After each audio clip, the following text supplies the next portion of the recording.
What's going on, everybody? It's your boy C-Zar, and we are talking about Bitcoin today, BTC USD. It is the 28th day of October, and here we are sitting at about 115.5K, 11 hours left in the day, with a low of 113.5K. We literally called it perfectly. It couldn't have been better. I think yesterday, I know yesterday we said somewhere above 113K but below 114K, but more specifically we said 113.7 to 113.4. We literally went right in that range. How did we know? I say we. How did I know? Because it's just me here. How did I know from here, whenever I made yesterday's video, that we would bounce right at this area? Well, let's go over that real quick. Let's actually go over some examples. So the 1 hour RSI was what gave it away. You look at the 1 hour RSI, and this is not a point to brag. This is a point of technical analysis working. So let's see why it worked and what suggested these exact prices that we forecasted about 24 hours ago. There was bearish divergence. You had a high, a lower high, and a lower high. In yesterday's video, I was bullish up until I saw that. When we saw this double bearish divergence, and where it started, the divergence started from this high here, which was this point here. It's absurdly common to go right where that divergence started and even through it. It doesn't have to be right through it like this. It could be lower. You could go through it more. It doesn't have to be right here. But we also coincided this level with a prior area of resistance back here, and prior resistance back here, and support right there. It made so much sense to go right to this level. And then I think, I'm not 100% sure, but let's just see if we take a fib here from a low to a high. Yeah, it's just below the 236 there. We could have gone down all the way to 112.6K, and that's fine if we were to go lower. By the way, not financial advice, not a financial advisor. I'm not necessarily expecting that right now, but if we were to go to 112.6K, it's fine. But again, just showing on the 1 hour time frame here, this bearish divergence, how powerful that can be, and how helpful that can be if you're looking to make a purchase at a low point, not at a high point. Anyways, we are at the low point. I very much do believe that here today we're going to be moving up, right? It is the 28th. We have the 29th tomorrow as the FOMC announcement, and Jerome Powell announcing that we are cutting interest rates. Then we have the 30th. President Xi and President Trump are meeting to discuss positive, economically friendly trade negotiations, hopefully. And I think that we found support here, and we're probably going to move up higher. I'm not intimidated by this candle at all. I know it looks intimidating here, that bearish candle from yesterday, but we've seen bearish candles before and moved up. We've been at the brunt of a very bearish engulfing candle and then moved up directly afterwards, right? We've seen bearish finishing candles before, here that promoted a little decay, but we still inevitably pumped higher. So I'm really not intimidated by this. Go lower, go to 112.6K. I don't care. We can go down there and find support. We're still getting higher lows overall, but I don't think that's what we're due for. I really do think we're going to move up from here. So looking at the 1 hour time frame, and by the way, if I haven't said it yet, hit that like button and subscribe. Thank you all for being here. 114.5K now. Looking at the 1 hour time frame, the RSI has completely reset, right? It's completely reset. You were in a nice, well-established, long kind of uptrend here on the 1 hour RSI. I say long, it was like from the 21st to the 27th, but for the 1 hour, that is a long time. It's like months on the weekly time frame or the daily time frame.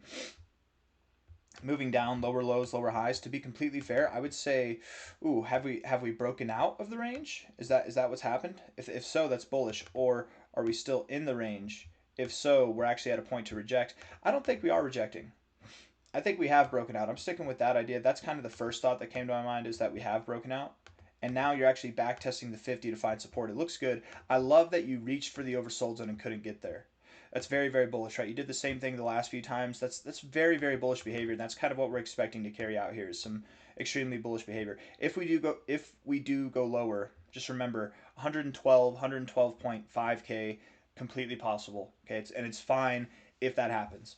The MACD has just crossed below the zero, but that's fine. We actually have bullish divergence on the MACD there, suggesting a bit of a turnaround. Same thing on the stochastics, actually, so we've got that turnaround there. I would think that we continue moving higher. Personally, the last time we got overbought, and the time before that, and the time before that, we did not get overbought for such a short stint. We stayed overbought longer, so I would and do expect that we're going to move higher. Looking at the 4 hour time frame, we bounced right off the 50, right off the 50 there, right off of these prior areas of significance. I mean, again, just look at this. Look at how perfect it is, right? Support or resistance there, support right there, support over here, resistance right there, resistance, resistance. A little bit of support right there, a little bit of resistance right there, and right there. It's such a significant level. Wow. People act like $100,000 is significant, but 110 or 113.5 is way more significant. Let's put a line just to show you guys why, right? Everybody acts like $100,000 is significant. It's not. It really isn't. Look at how not respected this is. Okay, you have 1 point here, a little resistance there, kind of insignificant resistance, and a little bit of support there. But other than that, resistance just below, I guess. Other than that, you don't really have too much significance. Like you have more significance here at this 113K level for a lot less time than you do throughout this whole range of 100K. Anyways, looking at the 4-hour indicators, zooming in here. Let's do this.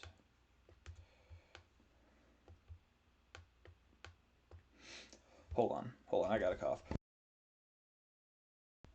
Whew. It's a loud cough, man. Okay, because half the time when I'm coughing, I'm like clearing myself out because I've got asthma, and apparently that's a side effect. Anyways, 115.6K. I don't think it is asthma, man. I think it's something else, but the doctors tell me it's asthma. Anyways, I resent that, right? I can go, I can, man, asthma is like something, right? You can't do physical exercise without needing your inhaler. I can do some real serious physical exercise. I don't know. I might be ignorant to it, but it just doesn't make sense to me. I think I've got something else wrong with me. Anyways, higher lows here. Nice established uptrend. Okay, on a whole different on the same note of asthma though. I do asthma medication does help, so maybe I'm just in denial. Anyways, that's moving up higher. We've got lower highs here, or we don't have lower highs. I would assume that we will get lower highs with this. We'll probably get some bearish divergence. If we get a higher high, if we're moving up in this trend and we get a higher high, that's fine. Not financial advice, not a financial advisor, but imagine all the people here who were shorting Bitcoin at the bearish divergence that was presenting itself here. But then as soon as the bearish divergence goes away, that's the high. That's where we went down. So just keep that in mind. Even if we don't get bearish divergence here to mark the top, we don't need it. Moving up this high to the 90s, that could be a significant top in itself. So just be aware of that. I would expect that we do move higher. I would expect that we do get into the overbought zone yet again. And with that, we should be pushing beyond this price. In fact, we should be pushing beyond this whole level here. Perhaps today and tomorrow, we're actually going to see some extensions. Let's just see from a high to a low. The expectation here would be we do see something between, I don't think we're going to be at 117K tomorrow. I think we're going to be higher. So let's project out 121 to 122K. Sorry, 121 to 123.4K. That is where I think we're going, right there. That's where I think we're going. And yeah, that's from the 10th. I'm not taking this low because I think it's a scam wick. I'm going to take this low because I think it's more real. This happened when exchanges were open. This happened when every major exchange was down. So I just fake price action, real price action, right? Generated by fake price action, but at least it's more real. I think we're going to respect it more. Let me just see. Does this? I mean, it's very insignificant, but let's just see. Do you respect this more? I mean, to be completely fair, I feel like that does look cleaner. I hate that we're respecting this level. I really do, actually, because it's like we shouldn't be. In which case, it changes the targets very minimally. 120.9 thousand, 123.3 thousand. It's really not that big of a deal, but I'm going to stick with 121 to 123.4K. I think that's where we're going to go probably over the next couple of days. That's where we'll be by the 30th. And then afterwards, we will likely come down. Starting off November, probably pulling back to the golden ratio to find support. That's what I'm foreseeing. Not financial advice, not a financial advisor. It's the 28th of October now. 30th, we're up here. Beginning of the month, we're down at 117K or lower. Okay, but I think we're probably going to hold 117K. Bouncing off the 50. MACD looking great, actually. But you're cross-thread. How can it look great? Yeah, you were cross-thread here. You were still looking great. Look, right? Like this is the equivalent of saying, like here, you're looking great. The same as right here, you're looking great. And you were looking great, actually. You know what I mean? I think that you're at this point where you are going to continue to push higher. Daily time frame here. Stochastics are bullish. MACD is bullish. RSI is very bullish, absurdly bullish. We haven't even gotten started yet, you guys. Imagine, all these times here. Oops. All these times here, every single one of them. Even dating back further than this, right? Yeah, all the way back here. All these times that we got overbought, right, where we found support at this exact area from before. You tie that up with these areas of price Look at how long from here we were overbought. Look at how long of a stint of a run that was. Here we were overbought. It wasn't as long, but look at how nice of a run that was. We went from $109,000 to $122,000, $123,000. We got overbought here. We went on a nice run. We got overbought here. We went on a nice run as well. I do expect that this next movement, the fact that we are not overbought yet, getting into this, once we get overbought, we'll probably live in there, similar to what we did here. That's my expectation.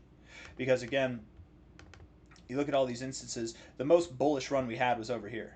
It was whenever the RSI was in the overbought zone consistently. We still had very bullish runs with all these other overbought areas that coincided with the price, okay, very bullish runs. But this one, specifically, this one that lasted such a long time, came with a breakout of this overall trend, right? We were in a consolidation phase. When we broke out of that, that's what ignited the long-lived overbought zone readings, especially in the stochastics, the RSI, and just continued building in the MACD here. Wow, look at that bearish divergence. Played out perfectly. It was wonderful. Anyways, we haven't been overbought in a little while. We are in a megaphone pattern right now, right? We've got the high, we've got the low, and we're about to break out. Similar to back here, right? We're about to break out of a trend.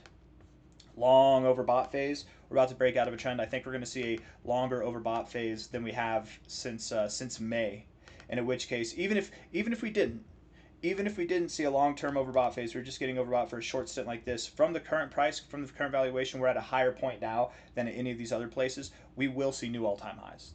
From this point here, we will see new all-time highs. I hope you all understand that, right? That's ultimately what we're getting to, is that we're going to see new all-time highs. So from a high here to a low here, the primary target will be, and it is $133,000. Why can't I talk?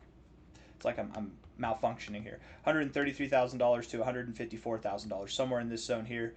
I really do expect that we're going to see this top side here. We'll probably consolidate here, pull back, find support at the golden ratio, stuff like that, and continue pushing higher. Ultimately, I do think that by the end of November, if not by the end of December, we'll be up in this area.